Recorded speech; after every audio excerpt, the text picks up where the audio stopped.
All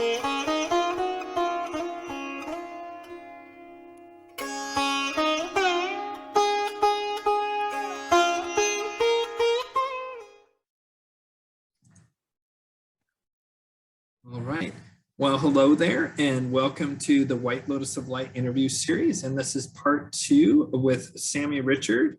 And it's just, I'm very excited. The part 1 was fantastic. One of my favorite interviews so far, just because I find Sami's approach to spirituality so fresh, and the humility and authenticity that he brings is just absolutely fantastic. And if you want to learn more about him, I'm going to link, of course, to his website down below, but also you can go back and watch part 1. I highly, highly recommend it. Part 2 will probably, stand on its own, but it will make even more sense in the context of the kind of conversations that Sami and I had in part 1. And so with that, Sami, brother, thank you again so much for coming on the show. I'm excited to have you, and I hope to have you again.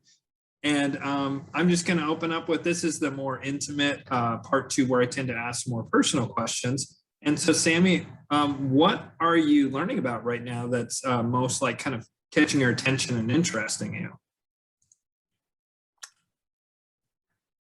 As I said in part 1, just to remind the viewers, I've been, rather than learning, I've kind of been working through this surrender process. And that's the way I've been learning, is by relinquishing control and understanding that there is something working with me if I allow it to permeate my being. Obviously, I need to ensure that I'm doing it with the correct safeguards and conscious intent.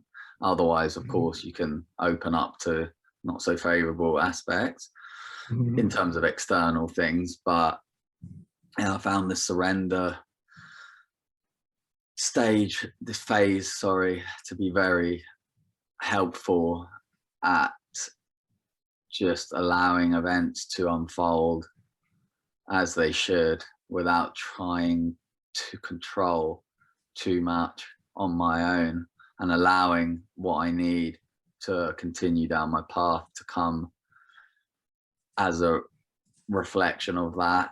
And I find that's been happening at an increased rate this year, especially in 2021, but it has entailed a lot of moments of self-reflection in order to really tune into that intelligence that's contained within our own body. And that's how I've been learning, is tuning into my inner intelligence. I've become more accustomed to understanding what my body's trying to convey to me without trying to rationalize it. And it's a new type of learning. It's not a new type of learning, but it's an evolved type of learning for me, which is helping me to come to deeper realizations and to accept the conditions of the world from the context of seeing it from the wider evolution of consciousness, without it compromising my ability to obviously work from a grounded level as well. What else have I been learning? For me, it's a kind of synthesizing process at the moment. I feel like I'm not trying to learn too much more. It's more about sharing what I have learned with others and making sure that I'm embodying it within myself, so that I feel more integrated and grounded. It's important to ground these energies into the body. Otherwise, we get too lost in seeking knowledge, or we get stuck in the abstract realms. You could argue there's a masculine feminine component to that. I mean, the masculine might try and dominate and control and seek knowledge consistently, persistently, and the feminine might prefer to just relinquish that completely and tune into the abstract world of spirituality, sometimes at the expense of the correct action. And I think we might see that more pronounced within the different genders, but ultimately we all have both of those elements. And I think we all need to establish that balance between knowing when it's appropriate to go internal, or when it's appropriate to be more activated externally and to speak our truth and to fight the fight or whatever you feel the calling to do in the physical world. So that kind of elaborates on what we spoke about in the last section. And yeah, it's where I'm at the moment, and when I'm sure there'll be new realizations, new epiphanies that come my way, but I'm just trying not to force them. Fantastic. Yeah, no, I think that that's great. And I think that, you know, working to embody these principles is really the most important thing, because I think a lot of people will speak from a knowledge point of view, you know, which sometimes is experiential, but often is just intellectual, which doesn't mean it doesn't have its purpose or its power or worth. Certainly it does, but there is a difference between, you know, talking the talk and walking the walk. And I always find that when people are able to actually embody that which they're sharing with others, it allows me to have more trust in the authenticity of what they're saying, because you have to show me that you really believe in what you're saying by actually demonstrating the things you're saying. And that's something that I always am working on, you know, making sure that I'm not just sitting there, you know, telling people this is what I think or this is what you ought to do, but instead, you know, being like, this is what I'm doing, this is what I find helpful for me, and hopefully maybe it's something that resonates with you, and if it does, then take it on board, and if not, then hey, it must not be right for you. And I just think that that's a more spacious and expansive way of being with things. So I love that. So I'm curious, what are you most interested in sharing with the viewers right now? And I mean, I realize we've gone over a lot of stuff, but I mean, if you had to you know, really kind of narrow in or zero in on something, what do you think, you know, what's the message that you most want to sort of get out to people right now? I think I like to balance between the darker aspects and more inspiring messages. I always like to end on a positive note when communicating with people, because that's the way I feel about things. That I genuinely do have a positive outlook. I always have, I think, even from a young age, before I even became conscious of it. I've always felt the magic and spirituality in existence, even when I felt others are blinded to it. It's not always been easy for me to communicate in the past, but it's refreshing to see other people now gravitating towards that understanding of our deeper nature. And that's really what I want to try and get across to people, that physical reality is just one manifestation, a dense one that is it is a dense feeling. It's just very solid and separate and divisive, and can make us feel at mercy to fate, and as if we have no power to manipulate reality to create a life that is in our highest expression. And I think a lot of people are feeling that powerlessness and helplessness in the face of all of the world events at the moment that's trying to extract any freedom they've got left. And certainly when you're on that train of activism on the path to higher understanding, it's easy to get bitter and angry with the world and to feel that we have to just fight it externally, or else there's no way out. But that's just one part of the process, and it's still an important initiation, and it's not something we should relinquish completely. But the battle's working on the unseen levels as well, and it's important that we look at it from a multidimensional perspective, and to understand things like quantum mechanics, to understand that physicality is an expression of vibration operating at a slower rate that causes it to matter to condense and appear solid. But once we start to lift that density, then reality becomes more malleable and receptive to our consciousness, so that we can start to experience quicker manifestations of what we're holding in our mind and our body and our vibrational state. And Yeah. this is what I like to share with others, because it's something, again, that I've experienced, and it ties into this bifurcation phenomenon as well, of how we can still live a fulfilling and peaceful life in spite of the chaos around us, if we are able to access that potential. Yeah. Wow. That, you know, it's really interesting the way you describe that, like, sort of internal process impacting your external experience, and how actually it is all tied together, and that physical reality is just one manifestation.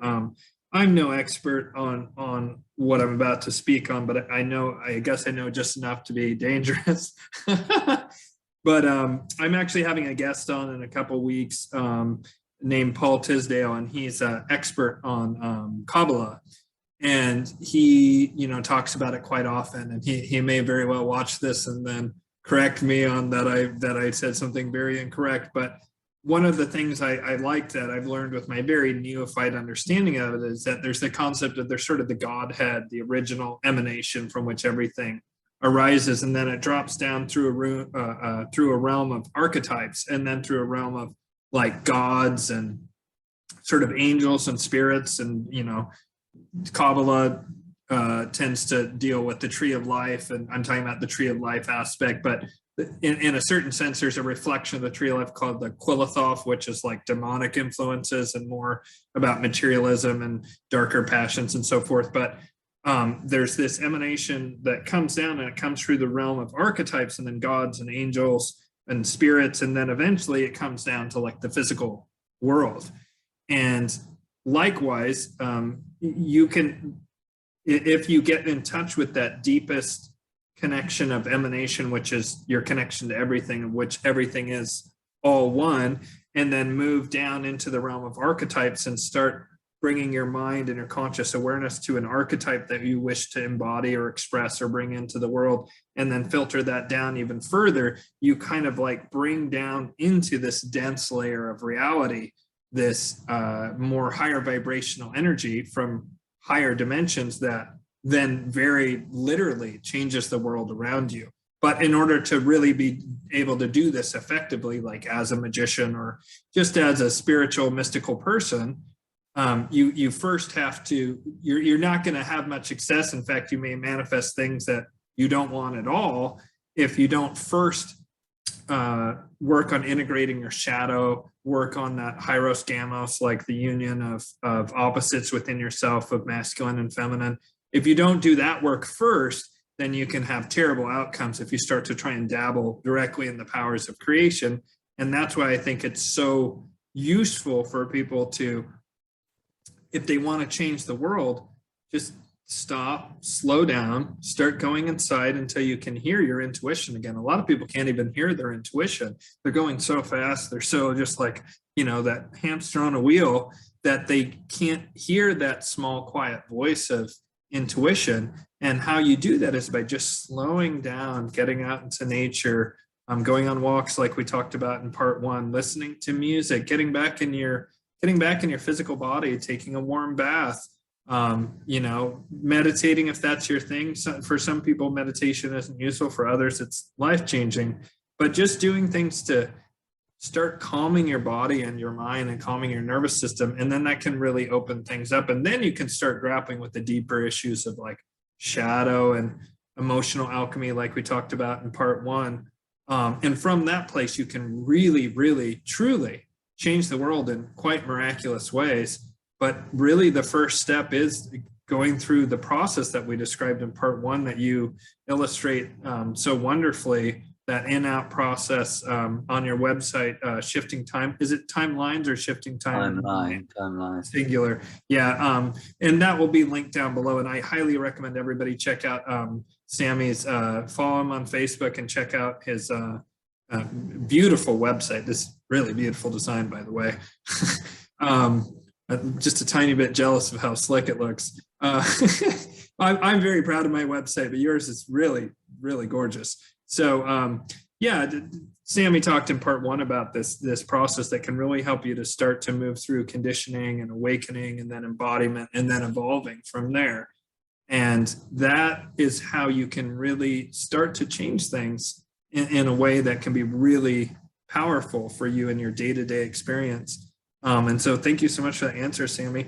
So this may sound similar, and you may answer it in a similar way, but I find that where people are truly putting their attention, that's why I ask what people are learning about and what they want to share. The third thing I ask is, what are they putting the most effort in? Because sometimes people are like, this is what I'm learning, this is what I'm sharing, but I'm really putting the effort into this part of my life. I know you just launched your website, and so, I mean, it could be that, but maybe it's something else entirely. Maybe it's relationships, maybe it's this ongoing internal process. But where are you really like putting your time and effort right now? Because that really is our most valuable commodity, I guess. I don't even like to put it in those terms, but where we put our effort and time really speaks volumes about what's important to us. Yeah, I've been trying to solidify my knowledge and experience into more tangible formats that are relatable to people, hence the 4 sections, the website. That was an ongoing project for me that I built through a lot of effort, and the structure took care of itself by just organizing material that I had written down. And it did take a lot of hard work, but the end result was exactly as I wanted it. Everything, the shifting timelines, I get asked that a few times. There is another website, Shifting Timelines. So initially it probably would have had the S on the end, but to me, they're kind of interchangeable anyway. And I think that's just the name I ended up with. And I think it denotes a more personal shift. When we talk about a timeline rather than a timelines, you could argue they're the same thing, but it's again, back to that inner process of shifting onto a different timeline in alignment with your authentic self. So going from one that's in service to this inverted matrix reality to one that's in service to others and our spiritual authentic nature.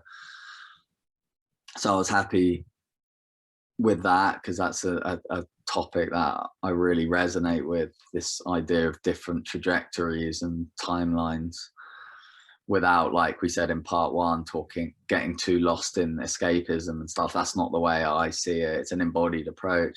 So being able to find a way to synthesize all my material under the banner of that has been really useful. And there's so many emanations from that people can relate to, hence the 4 sections, increasing in complexity as you move along. Some people might not yet understand things that are discussed in the evolutionary phase, or some people, do you know what I mean? It's a process you have to have gone through, but I hope to be able to educate people, or at least introduce them to these unfamiliar concepts so that they can go away and integrate it. So I've put a lot of emphasis on creating that material, and I'm happy with what's up there. So I would urge people to take a look at that. It's a really strong body of my own work.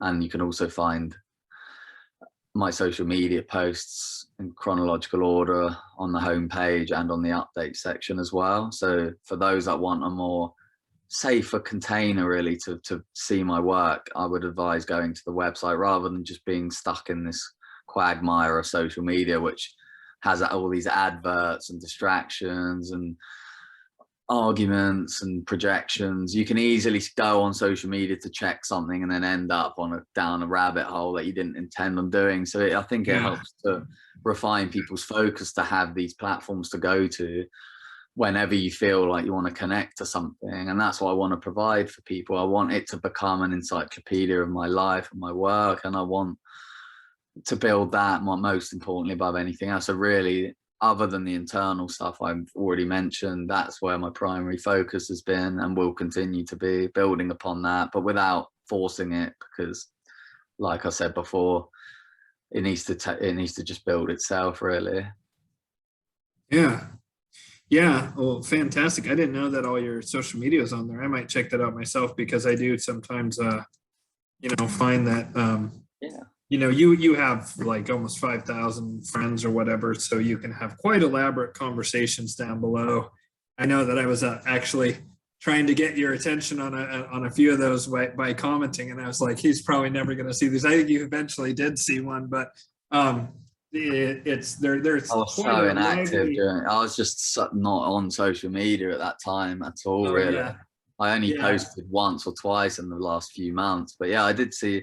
I hadn't forgotten about our conversation, because like I said before, it's really, I like to honor agreements that I've made, and beyond all of that, I'm looking also to form authentic connections as well. And I think I love this fluid nature of conversational style, rather than this overly structured like podcast style that a lot of people are moving towards, where it feels a bit fake and overly organized. So yeah, no, it's something I'm glad I took up with you. And fantastic. Yeah, the people want to like get things really structured in sound bites and hit certain, metrics and stuff. And I sort of am going against the grain, and it may not be the best idea to cause the channel to explode, but I prefer to give people depth over things that hit the algorithms right. Yeah.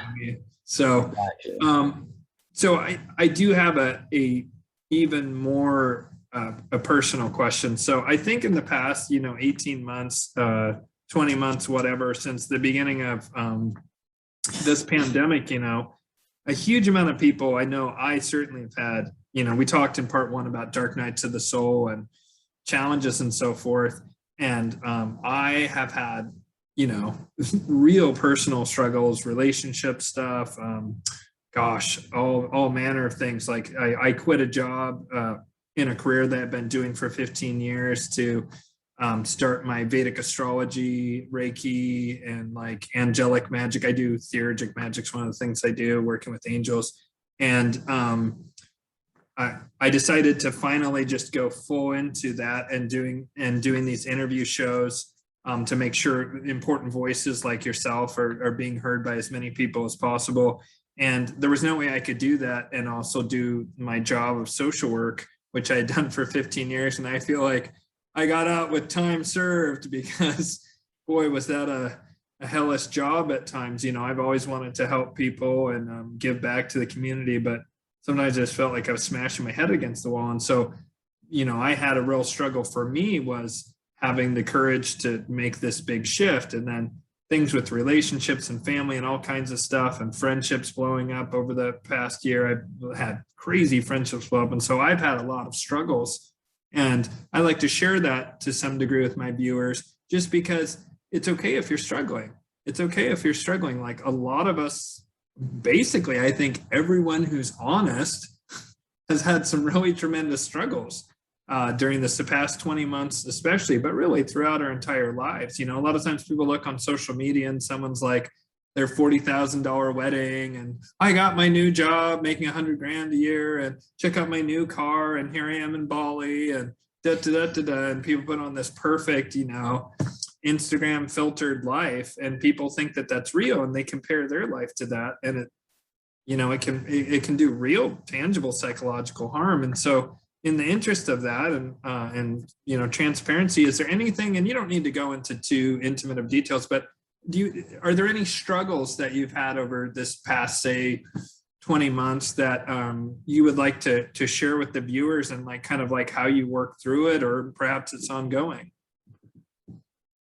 Yeah, I mean, like you said, we're none of us are immune to these everyday struggles. Like, this is part of the human experience, and ultimately, if we choose to, it will always provide a learning experience. I've been deep in reflection recently, just about, times where I've been operating out of ego, where I've done things with an ulterior motive, and I haven't been honest with myself about that. And that led me to take some time off to be authentic with myself about that, and to sit with it and think, well, why am I really doing this? Like, needed to keep myself in check, to make sure that my intentions are as pure as possible, and that I'm coming from a place of compassion. And I struggle, like everyone, with the frustration and with society, when you just walk down the street and you see just ludicrous behavior and you get triggered and things like that's always been a trigger for me, and I have to catch myself in my tracks and ensure that I don't allow that to escalate. But you know, when you have those times, you might be feeling more drained, you might be feeling physically out of sorts. Those are amplified, those feelings, and sometimes, you know, it does build that rage, internal rage, but we can transmute that through exercising our creativity and really channeling it into our purpose, so that we can really see the positives going on in the world and connect with those that are in alignment. But ultimately, we can't all avoid everything going on. You know, we're not living in this utopia yet. So to think that we can just sidestep society almost and withdraw completely is unrealistic. And I've had to learn to dumb myself down a bit without sounding arrogant, to just relate to people on a more human level. And I found actually that's been really refreshing for me, because it's enabled me to see that most people, if you learn to relate to them on their level, they are well intentioned. They just got various filters and blocks and ego barriers in the way. Ultimately, it's the fear that's stopping them from seeking the truth. But I think generally people are kind-hearted if you give them a chance. And those who aren't, I said this in one of my previous Facebook posts, they'll make themselves known, they'll slander, they'll attack you, they'll try anything they can to bring you down. And that's something I've struggled with in the past, is thinking that I can change these people, but I know now that I can't. And that's not me like trying to create an echo chamber or anything. And I would say that an echo chamber can be quite powerful actually, because if you can expand that chamber, then you're going to inevitably pull more energy in, pull more people in. So that can actually create this domino effect, ripple effect that expands outwards. So I've been trying not to entertain all these hyperdimensional attacks or direct attacks that are working through people who might be operating from insecurity, jealousy, bitterness. I've got no time for it. I'll ignore it and detach from it. And that's something I feel I've reached a good level with now, where I don't, by not letting in these negative energies, they kind of just dissipate on their own. And you find that just generally your whole experience of reality starts to shift, to become much lighter. But saying that, it's dependent on my state of being at the time, on my emotional state. There's some days when I don't even want to get out of bed because I just need to recharge. There's times when I'm not feeling particularly sociable. There's times when there's a block and I feel I can't communicate any transmissions to my audience.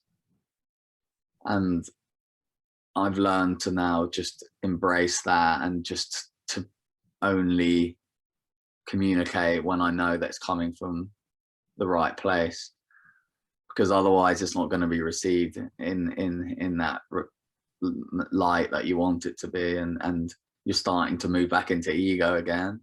So there has been a series of ego deaths, mini ego deaths, actually maybe even some big ones, I'd say, just in the last year and a half, in the last 18 months, that have really just given me a reality check. And that started as soon as this pandemic, whatever you want to call it, kicked off. It knocked me back down the right trajectory. It made me really reevaluate things from my past and think, you know what, I need to let this go now. I need to really be in service at this time and use everything I've learned to help people. And I've noticed a good transition within myself as a result of that. And it's ironic, isn't it, that it had to take something like negative on the external to actually propel me to go back in myself and be more authentic. So there's something to be said about these two dark light forces almost working together. They're almost inseparable from a higher vantage point, and as we integrate that shadow, eventually the light will just expand and become the overriding force, but not until we've gone through that. Yeah, you know, it's interesting because I've been using the analogy quite a lot lately of trying to explain to people. I had a pretty profound experience and vision when I was in Costa Rica back in 2004, that really showed me that principle of light and darkness, and how, like, many of the people we perceive to be as evil came down here and took on the karma in order to put evolutionary pressure on humankind via what we call evil. And that, you know, the analogy I use is that a caribou herd will see wolves as evil because the wolves come and they eat grandma who's too slow to run anymore. They eat the little baby that's a slower baby. They eat the diseased member who's getting sick, who maybe would be fine in a few weeks, but is sick right now, and the wolves come and eat it. And the caribou will perceive that as, God, these things are terrible. They eat us. Like, what could be worse than that? They just ate grandma and that baby and sick Uncle Jeffrey or whatever, you know?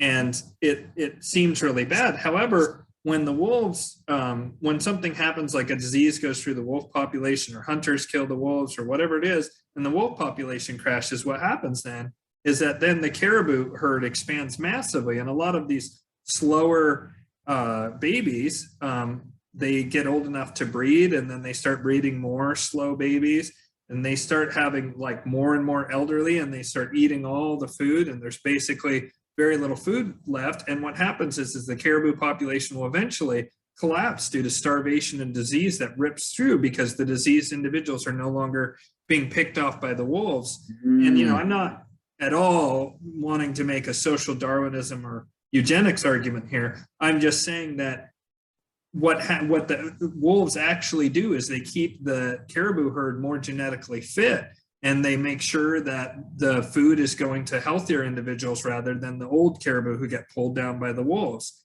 They're making sure that only the really strong and robust calves make it to adulthood. And they're making sure that the entire caribou herd doesn't expand beyond a level to where they can no longer feed themselves, and that starvation kills huge numbers. So the wolves create a little bit of suffering earlier on in order to prevent a tremendous amount of suffering later down the road. And I think likewise, you know, there was no concept whatsoever, except in certain esoteric circles, of human rights prior to the events of World War I and II. The horror of mechanized warfare and the Holocaust and all the rest really, you know, got people to, it shocked the human psyche, and people had to really come to grips with, you know, what is evil? What is the force of evil? And however you want to get into the intricacies of World War II, it doesn't matter. The point is that anyway you slice it, there was tremendous suffering and death, and it changed the human psyche quite a bit, these events. And because of that, you know, changes occurred. Likewise, you know, in the US, we had the Vietnam War. That was a very traumatic event for the United States and, of course, the Vietnamese people. And it caused massive changes in policy and politics. And, you know, there's basically never been a draft ever since. You know, and people can say there's cynical reasons for that. It doesn't really matter. The point is that a lot of these events we point to that are so horrible throughout history, they have shocking effects. And in fact, I myself wouldn't be here if it wasn't for the fact that, you know, Hitler and Mussolini and Franco did what they did in Europe, which caused my grandfather on my mother's side, who was very poor. He was 11th of 13 kids in the Great Depression in rural Illinois. And my grandmother, who's English, and she lived in the south side of London and had a greengrocer father, and she was very poor. And they met at the end of World War II when my grandfather was on furlough in London through a series of wild synchronistic events, but they never would have met without the horrors of World War II, and I wouldn't be here. Does that mean that, oh, I think all those people died so I could be here? No, that's not what I'm saying. I'm just saying that when you look at events and see them as good or evil, you're really missing a lot of the nuance of the lived experience that we're all sharing. And I think that, you know, and I won't repeat it here, but look up the story of the Chinese horse farmer. He talks about it. There's a series of events that happen to him. The neighbors are convinced the events are good or bad. The Chinese horse farmer isn't too sure and maintains like an equanimity despite the external events that are happening. And they keep being shocked as his equanimity keeps being proven true. And there's this weird pendulum effect that goes back and forth. So viewers, look up the Chinese horse farmer parable if you haven't ever read that. It really speaks to what Sami and I are talking about here. And I just think that, you know, for me personally, the pandemic absolutely knocked me on my ass and back into a spiritual frame after, you know, we had a little private conversation between the parts where I went from a very spiritual trajectory to I went into really a material trajectory starting in late 2015. And it really continued until the pandemic. It was that external pressure, that external evolutionary pressure of what I perceived to be a very frightening global technocratic takeover, you know, the pressure caused by that. And I also got COVID myself and went through 9 weeks of being very sick back when the virus was much stronger and still had all those inserts on it and so forth. I was very ill. My brother was almost died from it. Thank God he got it before the, whatever we call that, the ventilator protocol was put in, because they would have killed him for sure with it. But all of that stuff, and I went through a divorce around that time, all this negative stuff caused a huge evolutionary reaction in my own being. And I think that when you start to look at these things in that frame and to work with the flow of what's happening to you, rather than just being in a state of resistance, you can find that there's incredible gains to be made through alchemizing your experience and using it, and also taking those cues. I love how you keep talking about take that cue of when, wait a minute, something's off, I need to return and go back within. So many people won't do that. And I'm sorry to talk so long, but I was just really inspired by what you said and wanted to share that and hopefully help some of our viewers see what you're pointing to through my own reflection on it. So thank you so much for that. And I apologize for my super long. No, thank you for that as well. Again, I would say I'm aligned with all of it, well articulated. Oh, well, thank you so much. So the next question I had for you is, what are you doing right now that's really lighting you up? And I mean, it seems like you have such a coherent, I don't know, like a lot of people have their life seems to be more compartmentalized. And I'm noticing during this conversation, it's quite striking to me, you don't seem to really have much compartmentalization. It all seems to be very holistic. Just talking with you, I'm really experiencing you as very integrated and holistic, in that you don't divide things. This is my private life. This is my relationship life. This is my professional life. This is my whatever entertainment, you know, or hobbies. You seem to have it as one contiguous whole. But with that said, I would like to hear what you have to say about what's really lighting you up or making you hopeful right now, maybe is a better way of putting it. Yeah, just to touch on what you said about the holistic. Please. That's been an ongoing process. Again, when I said I've been reflecting on previous years, it was more compartmentalized, because it kind of had to divide my time and invest in things that I wasn't as aligned with. And again, that's back to what you said about synthesizing and transmuting the darkness. I had to go through those experiences to learn about what I didn't like, and also just to experience the world in all its various facets, so that I could then synthesize all of those components to start to live a life that was more just in alignment with what makes me feel good, which I can then be of service to others with. So that's why I can flow between different elements of existence from a more holistic standpoint, because ultimately everything is just a reflection of us in terms of what we've attracted into our life, whether that's relationships, our creativity, our occupation. Ideally, we want to be unifying all those aspects so that they're they're serving the right trajectory, and they're not taking away from life. They're not feeding these inversions. And unfortunately, many of us, and including myself in some areas still, we're still making choices that extract from Earth, that damage this planet, that harm the natural order of things, violate natural law and the ecosystem. And I'm just trying really hard to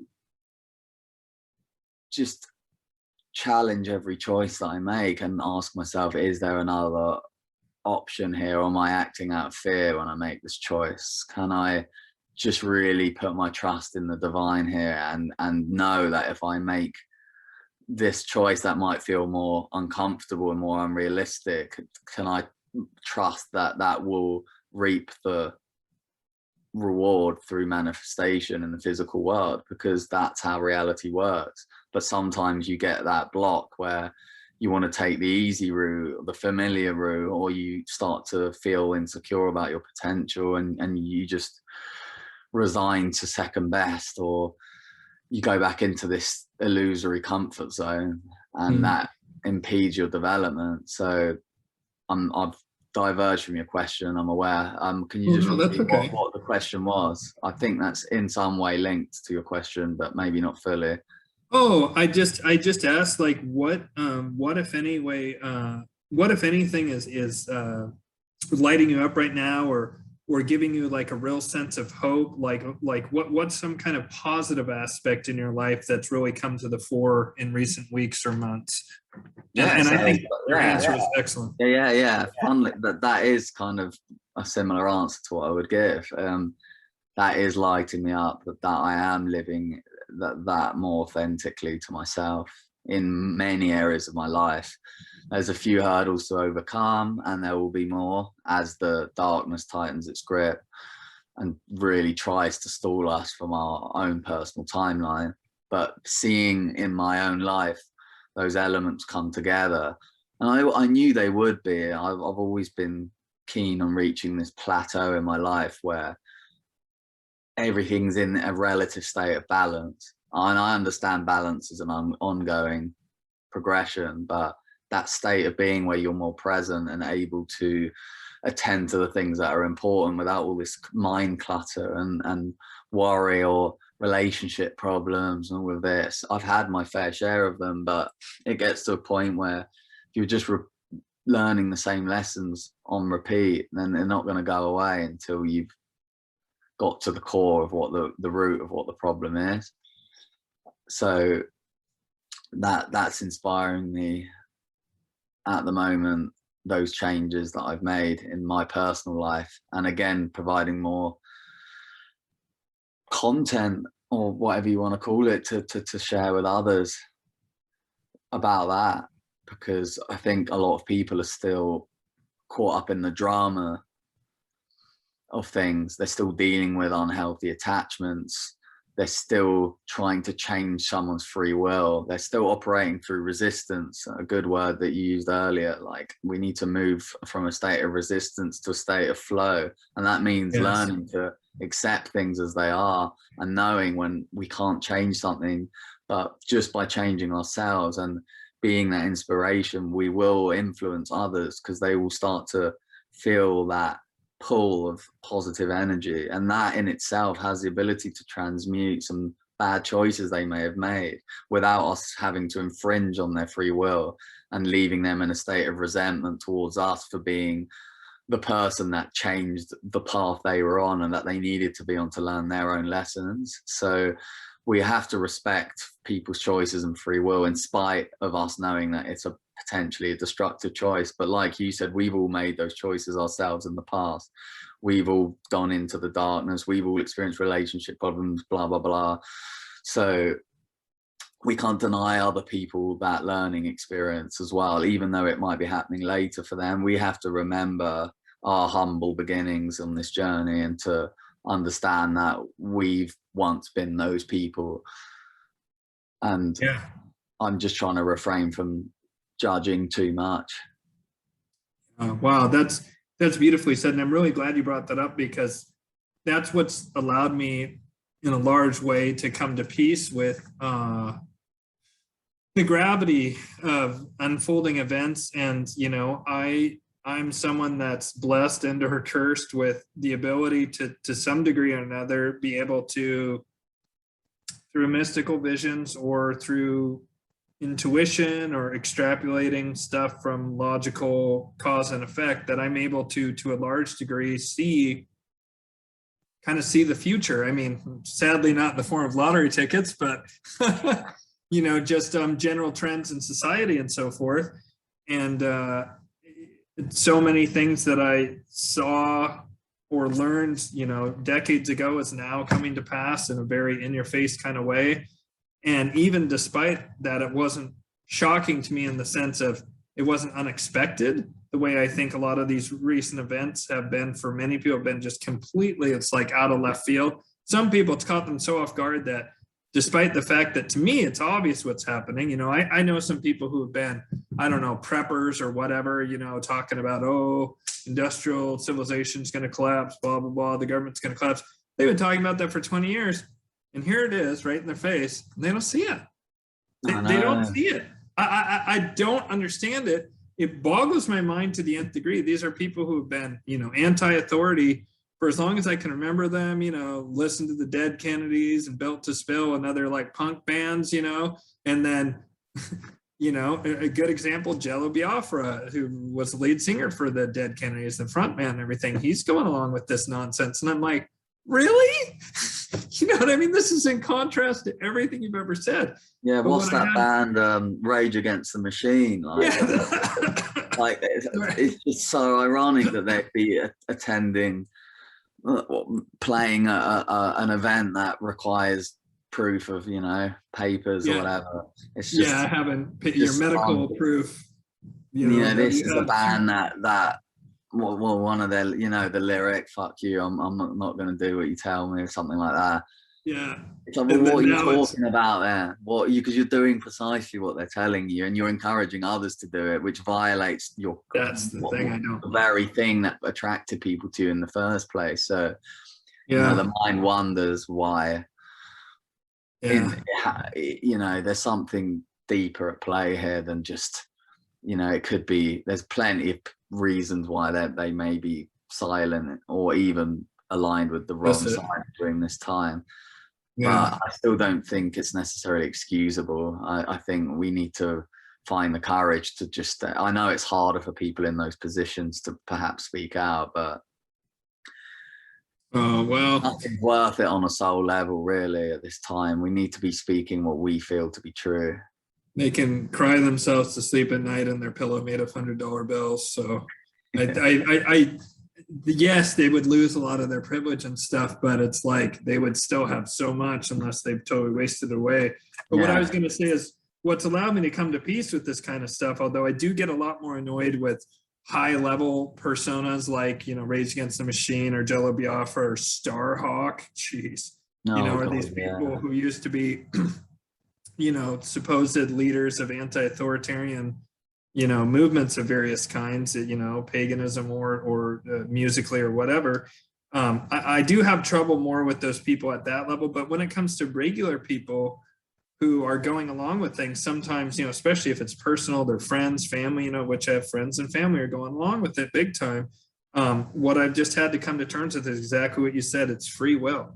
And if I truly believe in free will and I truly believe in the sovereign right of every individual to make their own choices, which I do, and in true liberty, then they have the right to make those choices. And it could even be that karmically or clearly for the growth of their spirit, for whatever reason, they're making that choice. It could be that they had to make that choice, that for them, you know, it's what they signed up for in this life, you know. I'm one of those people who believes that there's free will both in this world, but where there's really powerful free will is prior to incarnation. You kind of get to pick and choose what parts of the karma and soul's journey you get to work on. And then you have a choice then again within your life to make different decisions and to move in different directions. But as a Vedic astrologer, they talk about 3 tiers of karma. They talk about very fungible karma, which is, basically you see like one indication in a chart, maybe that's like you have almost total free will over that. Then they have like sort of intermediate karma, which is very, very, very likely to happen. It's almost impossible. It's going to take some real effort to push against that karma or transcend it, however you want to look at it. And then there's much more rare is when you have like 4 indications of something in your chart, something like this. That's more like what they call God tier karma, that only the grace of divinity, like a Hindu god is the way it would work in their system. Or, if you come from a different background, God themselves, angels, whatever, would have to directly intervene on your behalf in order for it to change, because it's so crucial to your soul's evolution in this life. And I do think a lot of people are dealing with God tier level karma, that they're going along with this global eugenics thing and depopulation thing that's happening, because they incarnated to play that role in order to impact other people who have more choice in how they're going to react to things. And I've had to really just be like, if I really believe this, if this is really a principle of mine, not just something that's convenient, if it's truly a principle of mine, liberty and free will and the sovereign individual being, I have to allow people to make this choice. I have to. I can give them information. I can share with them what I think. And sometimes the best thing you can do is not to say anything, because with some of my family members, if I say the sun rises in the east, they're going to get angry and say, no, it doesn't. It rises in the west. And they'll look every morning in the west to see the sunrise, because they're so at loggerheads with me because of, the relationship we built over decades. And so some people, I don't even do that. But really all you can do is just present information. And then, people will take it or they won't. And sometimes you just plant the seed and later it takes root. And I agree with you that nobody who yet draws breath is completely trapped into any choices they've made.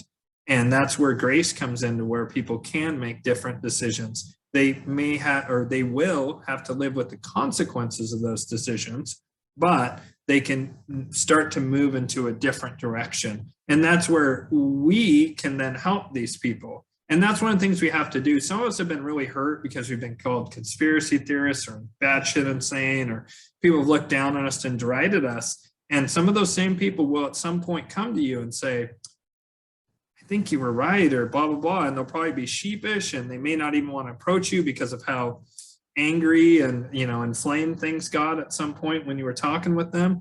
But you've gotta, if you can, that's then a test for you to rise above it and to not go, ooh, I'm gonna get in some digs now because I was right. I told you, I tried to tell you, rah, rah, rah, rah. But instead figure out, okay, it's implied that you're right. They're coming to you. I had a family member who came to me asking me questions because they developed a side effect, a very bad side effect. And I know that family member has mocked the shit out of me for decades now because of my beliefs, many of which were right. Mm-hmm. And rather than say to them, oh, why didn't you listen to me, blah, blah, blah, I just presented them with information. And because of their position in society, they have to be more careful. They can't publicly express this stuff. But I'm trying to show myself as being available to them to help them now with the decisions they've made, to help them with remedies, to help them with whatever I can. And I would say to you, viewer, that if you have, and probably a lot of you do, have family members and friends who have treated you poorly around this kind of thing, just, if you can, reach deep and just figure out how to help them, because we need as many allies and as many people on this timeline and vibration as we can get. We don't have the luxury of looking for people who have figured out 9/11 on 9/11 or whatever. You know what I mean? And the other thing is you don't need to be in perfect lockstep with everyone. That's the other side. Our side, one of the strengths we have is the diversity of opinions, the diversity of beliefs and views. That's powerful. But we have to allow others to have those beliefs that don't perfectly fit ours. And you don't need to have purity tests to where someone needs to agree with you on a 1,000-point checklist before, you perceive them as like an ally or whatever. We have to be more inclusive than that. And so sorry to get so passionate about it. It's just that I just think it's so important that people really allow for others to come in, come in out of the cold, because that's how we're going to grow as a, I don't even want to call it a movement, just as a timeline is really the best way to put it. The organic natural law timeline that's moving with nature and moving with, I believe, the divine plan. But of course, as we said earlier, the darkness is part of the divine plan. It really is. And so that's a good segue to, we're going to be wrapping up here. And thank you again so much, Sami. You've been a tremendous guest. I hope to have you on again. Just fantastic conversation with you today. Beautiful stuff. What would you like to tell my viewers is the most important thing that they can do right now to help the planet? What would, and I realize that's a big question, but what would you share with them of things they can do to help the planet, to help the species and, the natural law, natural timeline, whatever you want to call our side of things that believes in the sovereign individual and free will and freedom, liberty. Yeah, I like what you said, by the way, just then about being there for people when they're ready. It doesn't mean we have to form, because sometimes if someone returns from your past, this can lead to an unhealthy dependency if they're not willing to actually do the work themselves. Maybe they're looking to piggyback off you, and we need to be able to discern that from those who genuinely could just do with some guidance. And it's important not to reject those people because we feel that we transcended them. So my answer to anything when I'm concluding is always to find that connection back to our heart, and to again, that's how I conclude my website. In the 4 sections of my website, it's all about compassion, true heart-centered compassion, not blind, not at the expense of the boundary setting and protecting our energy. That has to be upheld. But in terms of, like you said, understanding that other people are going to have their own choices, and they're going to be at a different stage in their development, and that they may at some point see what we see, and they could do with people like us to help elevate them to that next level. And if there wasn't people to do that, then how are we supposed to work as a collective species to evolve? We evolve through learning from one another, and we're not all born with the same insight and awareness. And there's so many different incarnated souls during this time, traversing the entire spectrum of consciousness. And it's not right to just dismiss those that we see are lower than us, or even to put ourselves on a pedestal at all, because everything is, consciousness is hierarchical, but not in the sense of higher consciousness dominating lower, but in the sense of helping to lift those up that are not as aware of as ourselves. So if there are people willing to learn and to make changes, and we should help where we can, as long as it doesn't come at an expense to our energy, because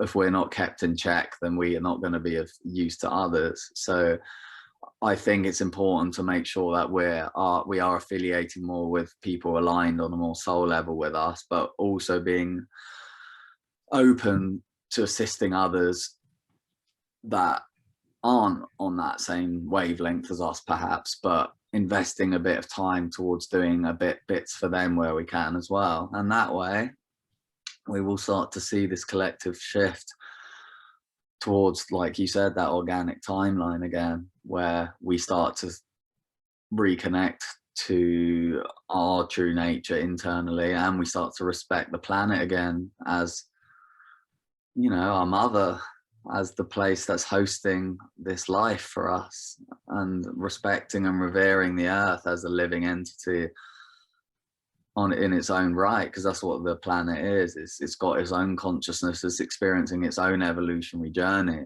and it's dependent on, we're like the cells of the earth, just like we have cells within our body. We're all interdependent on one another ultimately, and the earth is just like a collective organism that is comprised of all the individuals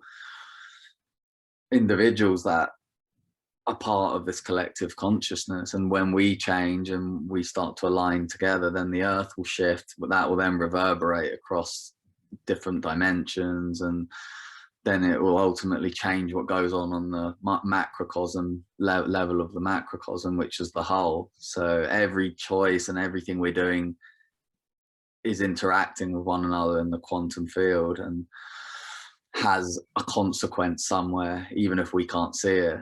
So the very act of denying someone their journey or rejecting them because we feel we're better, we're only harming ourselves by doing that, because they are an aspect of ourselves, just operating in a different relative timeline. But we're all trying to work towards true unity here, not top-down control and authoritarian control, but true unity built on respect for individual freedom and liberty. And that's where these constitutional values can have some merit, even if you don't subscribe to them and you don't want to believe in that. It doesn't matter. The fact is they're the closest we've got in terms of a legal framework to go by, and that's a good way to reach people, I think. Is just honoring the basic principles of morality, which should be common sense, you know? Like, we don't need to hold each other guilty for things. We know when we've done something wrong, and we will have to live with those consequences of our actions. And it doesn't help to have other people throwing the stone when they haven't even reflected on their behavior. So I just think we need to be more compassionate, and also make sure that we're protecting our energy as well from the inevitable infiltrators, because there are some really sinister forces that also do want to see us fail, and that they're perhaps too far gone for us to interact with, but they'll have their karmic retribution as well at some point. So it's best to just kind of distance ourselves from anything that we know is harmful to us, and embrace more of that of those who show the willingness to want to change. Fantastic. Oh, wow. Gosh, we've been going for a long time now. Yeah. Just like I could go for another 5 hours of talking to you. It's been great. I have to get you back on at some point, and we'll also have to do some Zoom calls, just you and I, but fantastic. Thank you, brother. Again, Sami Richard, I will include links to his website and social media down below. And I will also include links to my website and social media down below. Thank you so much, Sami. I hope to have you back again sometime soon, next couple of months. Thank you. Thank you so much. Thanks for having me. I enjoyed that conversation, and we'll definitely follow it up sometime. Fantastic. Thank you, brother. Cheers. Thanks, and brother. Viewers, see you soon. See you. Take care.